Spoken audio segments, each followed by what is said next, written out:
The night sky burned with falling stars, but Lily knew these were not stars at all. Something metal and screaming tore through the purple clouds above her forest home.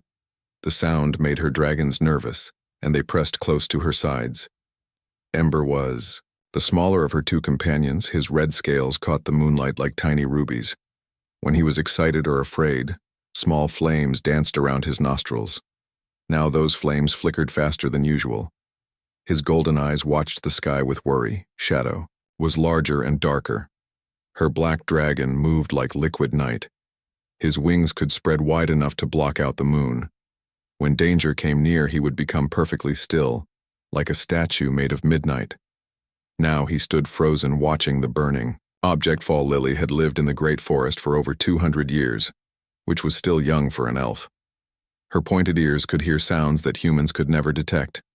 Her green eyes could see in darkness that would blind other species tonight. Those sharp senses told her that something terrible was happening. The burning thing crashed into Crystal Lake with a sound like thunder. The water exploded upward in a great column that reached toward the stars. Then everything became quiet, except for the hissing of hot metal meeting cold water. Steam rose from the lake in thick white clouds. Lily could smell burning fuel and melted plastic. These were not natural scents in her forest. The very air seemed wrong somehow, poisoned by whatever had fallen from space. She should have run back to her treehouse and reported this to the Elder Council. That was what the old laws demanded.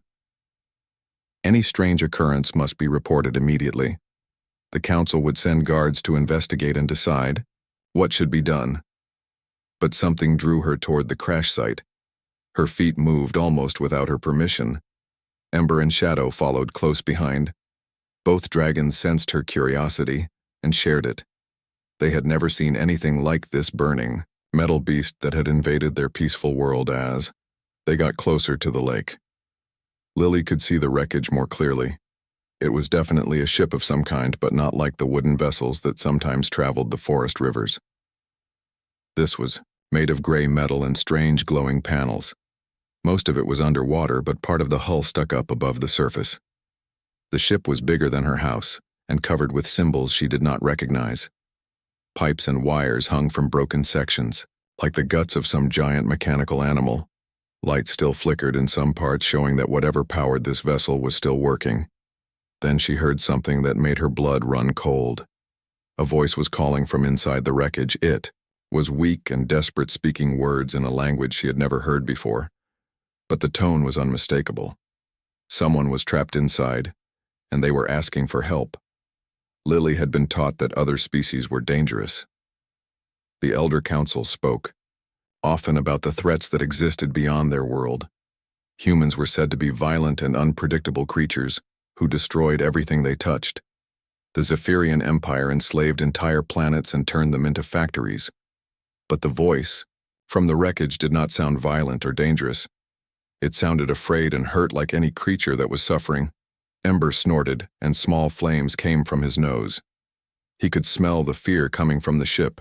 His dragon instincts told him that whatever was inside was more prey than predator. Shadow tilted his great head, listening to the sounds with his sharp hearing.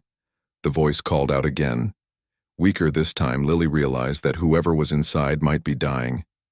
Without help, they would not survive much longer. The cold lake water was probably flooding into the ship. She looked at her dragons and saw her own feelings reflected in their eyes.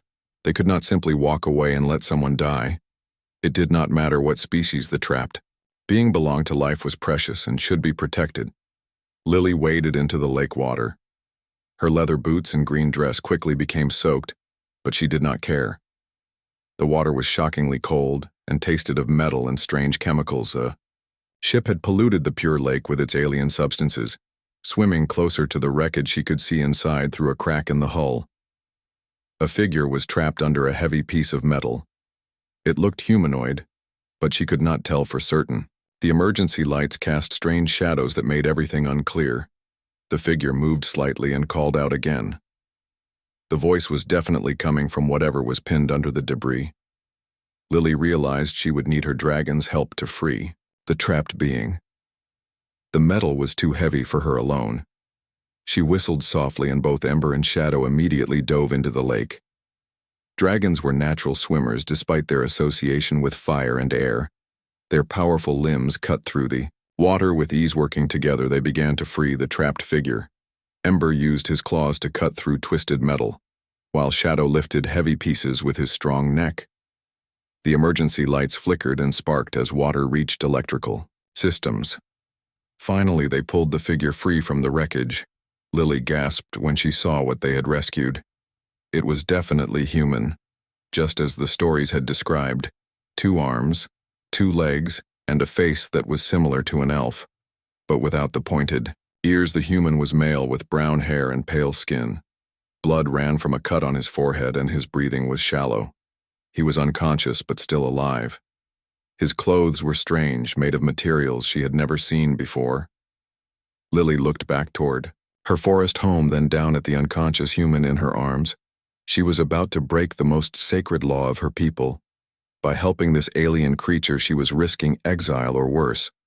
But she could not abandon someone who needed help. Her dragons seemed to understand her decision. Ember and Shadow took positions on either side of her as she began the long swim back to shore. Together, they would carry this stranger to safety and deal with the consequences later.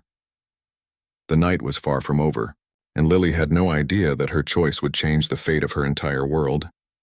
Getting the unconscious human to her treehouse was harder than Lily had expected.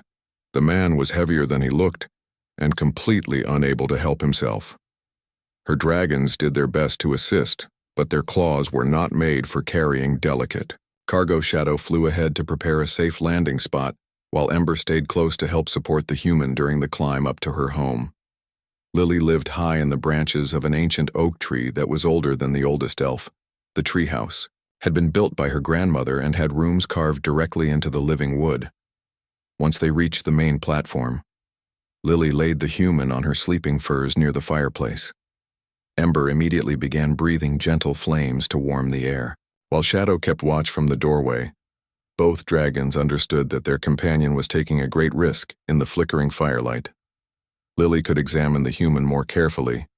He was young, perhaps 30 years old by human standards. His face was strong but kind, even in unconsciousness. The cut on his forehead was deep but not dangerous if properly treated. She had learned healing arts from her mother, who had been one of the forest healers before the plague took her 20 years. Hago elf medicine was different from what other species might use, but life was life and wounds were wounds. The human clothing was made of synthetic materials that felt strange under her fingers. His jacket had many pockets filled with devices. She did not recognize small metal rectangles with dark screens and tools that hummed with unknown energy. She carefully removed these items and set them aside. Cleaning the head wound required warm water and healing herbs that grew near her tree. Lily mixed a paste that would prevent infection and help the skin grow back together. As she worked, the human stirred slightly and mumbled words in his strange language. His eyes opened suddenly and he looked around in confusion and fear. When he saw Lily leaning over him, he tried to sit up quickly and immediately winced in pain. The movement made his head wound bleed again. Lily spoke softly in the common tongue that was used for trade between different species. She told him to rest and that he was safe. The human stared at her pointed ears and then at the 2 dragons who were watching him carefully. He spoke again in his own language, then seemed to realize she could not understand. He switched to broken common tongue with a thick accent that made his words hard to follow. But she could make out the basics. He was asking where he was and thanking her for helping him. The human said his name was Jake, and that he was from a place called Earth. Lily had heard this name whispered in council meetings but had never paid much attention. The Elder Council discussed many worlds and most of them seemed far away and unimportant. Jake tried to explain what had happened to his ship. He used simple words and hand gestures to help her understand. There had been a battle in space between his people and something he called the Zephyrian Empire. His ship had been damaged and forced to make an emergency landing. When he mentioned the Zephyrian Empire, Lily felt a chill run down her spine. Even in her isolated forest home, she had heard terrible stories about this galactic power. They conquered worlds and enslaved entire species, turning free beings into workers. For their vast industrial machine, Jake seemed to sense her fear and quickly explained that humans were enemies of the Empire, not allies. His people had been fighting against Zephyrian expansion for many years. They were trying to protect smaller worlds from being conquered. This news surprised Lily. The Elder Council had always spoken of humans as dangerous conquerors who were almost as bad as the Zephyrians. But here was a human who claimed his people were fighting against the Empire. Over the next 2 days, Jake grew stronger under Lily's care. She fed him fruits and vegetables from her garden and gave him clean water from the forest streams. The human seemed amazed by the purity of everything in her world. He said the air tasted better than anything he had breathed before. Jake was fascinated by her dragons, and they seemed to like him in return. Ember would curl up near his feet to keep them warm while Shadow brought him interesting stones and flowers from the forest floor. It was as if the dragons could sense that this human was different from the stories they had been told as Jake's health improved. He began to tell Lily more about the war against the Zephyrian Empire. He spoke of worlds that had been strip-mined until nothing remained but dead rock. He described slave camps where millions of beings worked until they died from exhaustion. But he also told her about the growing resistance movement species from across the galaxy were joining together to fight back against the Empire. Humans had become leaders in this alliance because they refused to surrender even when facing impossible odds. Jake explained that human technology was advancing rapidly. They had developed new weapons and ships that could match Zephyrian forces.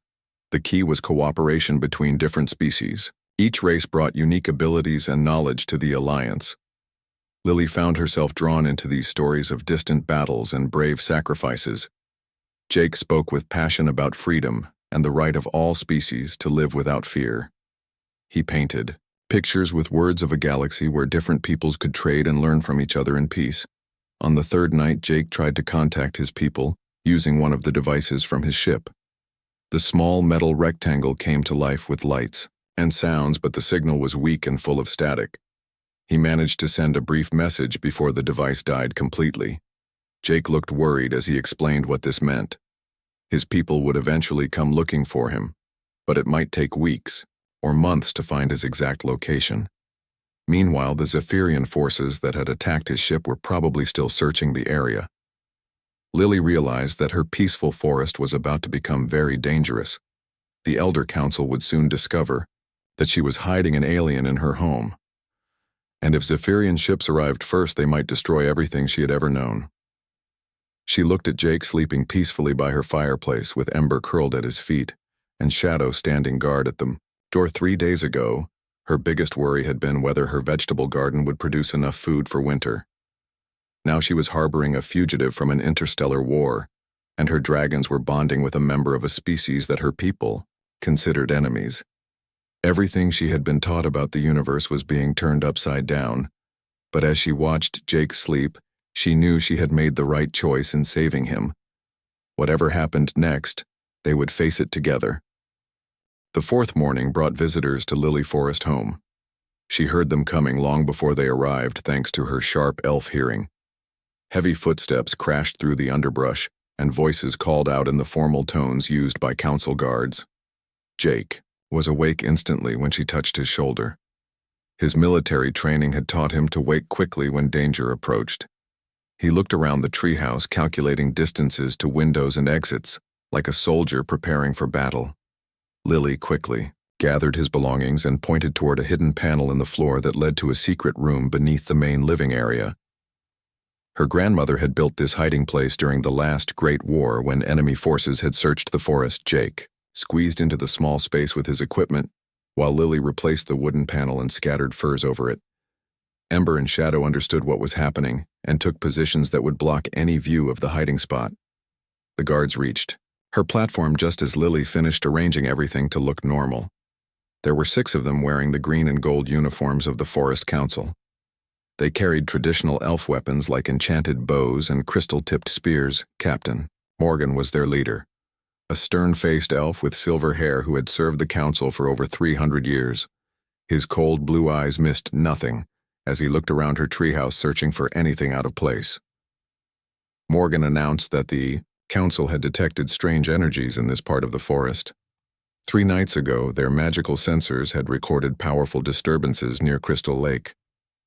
The captain wanted to know if Lily had seen or heard anything unusual. Lily tried to keep her voice steady as she told them about seeing lights in the sky. She said she had assumed they were just meteorites burning up in the atmosphere and had not thought to report such a common occurrence. The captain did not look convinced. He walked slowly around her main room, examining everything with suspicious eyes.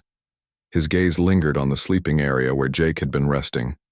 The furs still smelled slightly of human scent. Shadow moved casually to block the captain's view of the floor panel where Jake was hidden.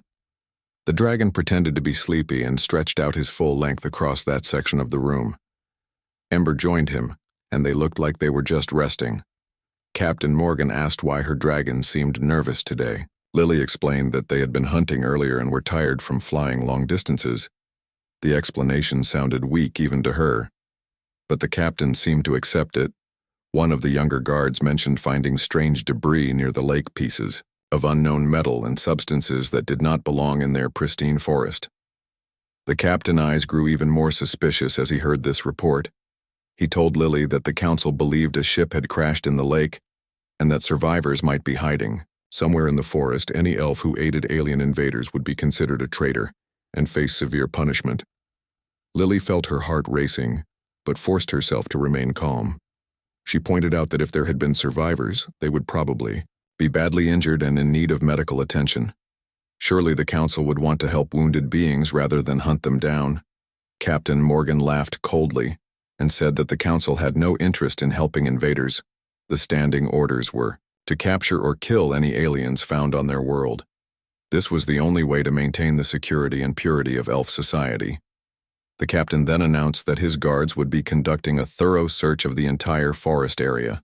They would examine every treehouse, cave, and hiding place until they found what they were looking for. He advised Lily to report anything suspicious immediately. After the guards left, Lily waited a full hour before letting Jake out of his hiding place. The human emerged, cramped and angry but grateful for her quick thinking. He had heard everything the captain said and understood how much danger they were all in. Jake began pacing around the room like a caged animal. He said his people would eventually come looking for him, but it might take weeks to trace his emergency signal. The Zephyrian forces that had shot down his ship were probably also searching for survivors. He stopped pacing and looked directly at Lily with serious eyes. Jake said she should turn him over to the council guards before she got into trouble that could destroy her life. He was willing to face capture or death rather than bring harm to someone who had saved him. Lily firmly refused this suggestion. She had already decided to help him and would not change her mind now. Besides, her dragons had bonded with Jake and would be heartbroken if he disappeared. They had never shown such affection for a stranger before. Over the next few days, the forest became filled with patrols of council guards. They searched methodically through every section looking for signs of the crashed ship survivors. Jake had to spend most of his time in the hidden room while Lily tried to act normal. The guards came by her treehouse several more times, asking the same questions and watching her reactions carefully. Lily could tell that Captain Morgan suspected she was hiding something, but he had no proof of wrongdoing. During quiet moments, Jake taught Lily more about the war against the Zephyrian Empire. He showed her star maps on his surviving device and explained how the Empire was slowly conquering the galaxy world by world. Her own planet was likely on their target list. Jake also told her about human technology and how it could be combined with other species' abilities to create powerful new weapons. The Resistance Alliance had discovered that cooperation made all members stronger than they could ever be alone. Lily began to understand that her world isolation was not protection, but weakness. The Zephyrian Empire would eventually find them whether they hid or not. When that day came, they would need allies and advanced weapons to survive. She started to question everything the Elder Council had taught her about staying separate from other species. Maybe the old ways were not wisdom but fear. Maybe her people needed to join the wider galaxy instead of hiding from it. One evening, while Jake was explaining human, faster than light travel, Ember suddenly became agitated. The red, dragon breath came out in nervous puffs and his tail lashed back and forth. Shadow joined his alarm, spreading his wings and listening to sounds only dragons could hear. Jake grabbed his equipment and dove for the hiding place just as new voices approached the treehouse. But these voices were different. They spoke in harsh tones and used words that made the very air feel cold and threatening. Lily peered out her window and saw figures in dark armor climbing toward her platform. These were not elf guards. The newcomers had pale skin and strange glowing eyes that seemed to see everything. Their weapons hummed with deadly energy. The Zephyrian Empire had found them. The Zephyrian soldiers moved like predators stalking prey. Their dark armor absorbed light, making them appear as walking shadows against the tree bark. Each step was calculated and silent, showing the training of professional killers. Lily counted 6 soldiers climbing toward her platform. Their weapons were unlike anything she had ever seen. Sleek metal devices that hummed with contained energy and glowed with soft blue light. The very air around them seemed to vibrate with power. Commander Vex reached her platform first. His pale face was marked with ritual scars that showed his rank in the Empire hierarchy. Cold silver eyes swept across her treehouse, taking in every detail with mechanical precision. He spoke in accented common tongue, demanding to know if she had seen any human survivors from a crashed ship. His voice carried the authority of someone who expected immediate obedience. Any hesitation or lie would be detected and punished. Lily tried to appear confused and innocent. She said she had heard about the crash from council guards but had seen no survivors. The forest was large and any aliens would probably have died from their injuries by now. Commander Vex stepped closer until he was only inches from her face. His breath smelled of chemicals and metal like the inside of a machine. He told her that their sensors had detected human life signs in this exact area within the last few hours. Behind him, the other soldiers spread out to search her treehouse. They moved with practiced efficiency, checking every room and storage space. Their scanners beeped softly as they searched for any trace of alien technology. Ember and Shadow watched the invaders with growing anger. Dragons had an instinctive hatred of creatures that threatened their bonded companions. Small flames began to flicker around Ember nostrils, while Shadow muscles tensed for attack. One of the soldiers approached the sleeping area where the hidden panel was located. His scanner began beeping more rapidly as it detected traces of human scent. The device was far more sensitive than elf noses and could identify specific chemical signatures. Lily's heart raced as she realized they were about to discover Jake's hiding place. She looked at her dragons and saw the same understanding in their eyes. The time for hiding was over. They would have to fight. Commander Vex noticed her change in expression and smiled coldly. He said that harboring enemies of the Empire was a crime punishable by death. The entire elf world would be held responsible for this act of rebellion. The soldier with the scanner knelt down near the hidden panel. His device was almost screaming now as it detected the strong human presence below. He began looking for the catch that would open the secret compartment. Lily made her decision. She whistled the attack command that her dragons had learned as hatchlings. Ember immediately breathed a stream of fire that engulfed the kneeling soldier while Shadow launched himself at Commander Vex. The treehouse erupted into chaos as the battle began. Zephyrian energy weapons fired bolts of crackling electricity that set the wooden walls on fire. Dragon claws raked across armor while flames melted advanced technology. Jake burst from his hiding place wielding a weapon he had salvaged from his crashed ship. The device fired bullets of pure energy that punched through Zephyrian armor. The human fought with the skill of a veteran soldier. 2 of the Empire soldiers fell immediately, overwhelmed by the sudden, ferocious attack. But the others regrouped quickly and began firing with deadly accuracy. One energy bolt caught Shadow in the wing, sending the dragon crashing into a wall. Lily drew her traditional elf bow and began shooting arrows with enchanted tips that could pierce the strongest armor. Her grandmother had taught her to fight during the old wars, and those skills came flooding back now. Commander Vex rolled away from Shadow attack and raised his weapon toward Lily. But Jake was faster, putting 3 energy bolts into the commander chest before he could fire. The Empire officer fell backward off the platform. The remaining soldiers retreated to defensive positions and called for reinforcements. using devices built into their armor. Within minutes, Lily could hear aircraft approaching through the forest.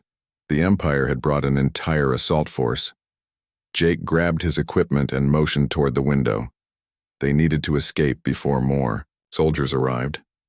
The treehouse was already burning from energy weapon hits and would soon be destroyed completely. Ember shook off his injuries and prepared to carry Lily to safety, while Shadow, despite his wounded wing, readied himself to transport Jake. The dragons understood that staying meant death for all of them. As they prepared to leap from the burning platform, more Zephyrian aircraft appeared overhead. Sleek fighters that moved like metal birds of prey.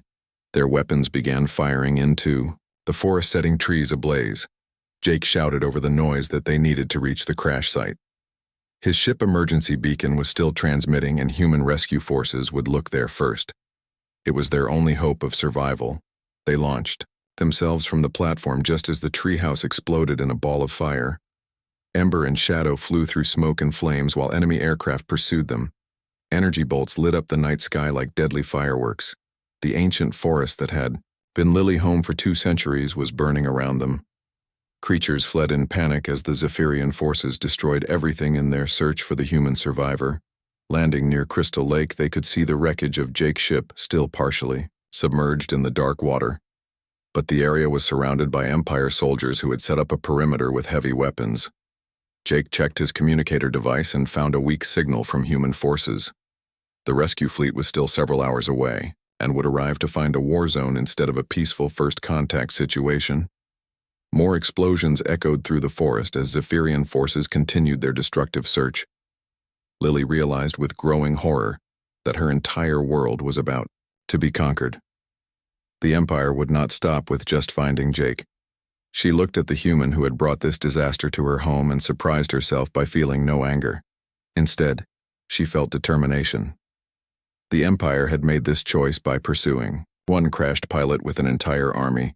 Jake seemed to read her thoughts. He said that human forces would not abandon this world once they arrived.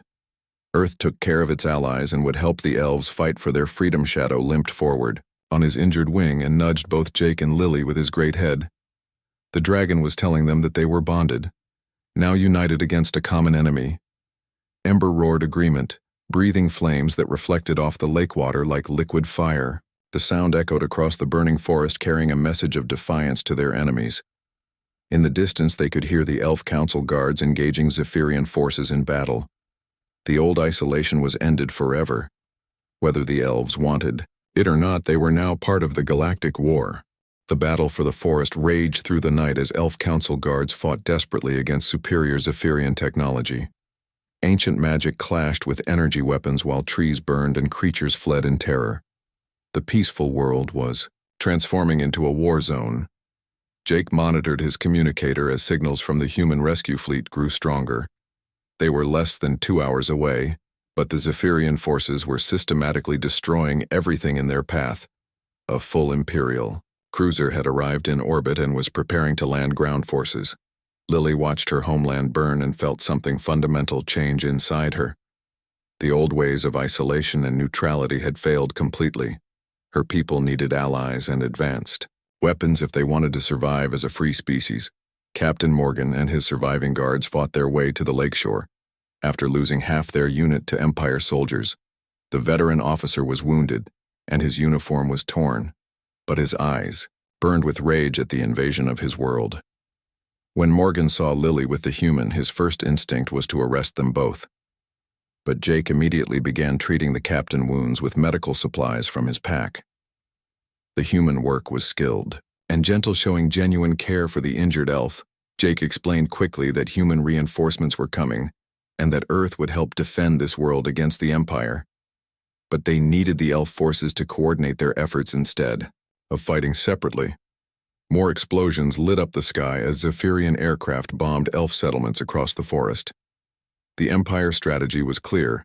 They wanted to break all resistance before human forces could arrive and establish a foothold. Captain Morgan looked at his remaining soldiers, then at the burning forest around them. He was a practical military man who understood that pride was less important than survival.